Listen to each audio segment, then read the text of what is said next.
नजर डालेंगे दिलचस्प और अजीब खबरनामे पर। साइंसदानों की तहकीक से पता चला है कि तितलियों की एक किस्म को तवील और कदरे गर्म मौसम ख़ुज़ा मुतासर कर रही है, इससे इनकी बका को ख़तरा है। मीडिया रिपोर्ट्स के मुताबिक तवील मौसम ख़ुज़ा होने के बाद तितलियाँ अपनी तवानाई तेज़ी से इस्तेमाल करती हैं, यहाँ तक कि मौसम बहार में ज़िंदा रहना मुहाल हो जाता है क्योंकि वो बहुत कमज़ोर हो चुकी होती हैं। साइंसदानों के मुताबिक हसास तितलियों में तवानाई का एक नाजुक तरीका होता है और वह मुतासर हो जाए तो उनकी अपनी जान खतरे में आ सकती है।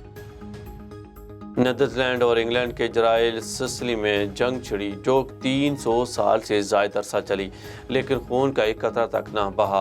मीडिया रिपोर्ट के मुताबिक इस जंग का आगाज़ 17वीं सदी के वस्त में 1651 को हुआ और इख्तिताम 20वीं सदी के आखिर में 1986 में हुआ।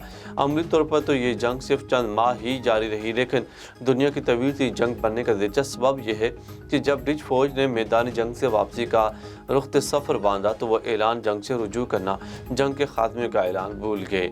सरकारी तौर पर जंग का सिलसिला 335 साल तक जारी रहा, लेकिन हकीकत में यह जंग चंद माह से ज़्यादा नहीं चली। इंग्लैंड में कदीम लातीनी किताब लंदन यूनिवर्सिटी की लाइब्रेरी को तकरीबन 50 साल बाद वापस कर दी गई है। गैर मुल्की मीडिया रिपोर्ट्स के मुताबिक यह किताब, जो कि एक ड्रामे का 1875 का एडिशन है और सारफ की जानिब से 1974 लाइब्रेरी को वापस की जानी थी, ताहम गुज़श्ता माह एक नामालूम शख्स ने लाइब्रेरी को किताब वापस की और इसके साथ एक नोट भी दिया जिसमें लाइब्रेरियन को हदायत की गई कि इसे बाहर मत फेंकना क्योंकि इसे वापस करने में इन्हें काफ़ी परेशानी उठाई है। नोट में मज़ीद लिखा हुआ था कि मोहतरम लाइब्रेरियन, मुझे डर है कि यह किताब तकरीबन 50 साल से अल्तवा का शिकार है। दूसरी जानब यूनिवर्सिटी के लाइब्रेरियन को जब किताब के साथ ये नोट मिला तो वो पढ़कर हैरान हो गई।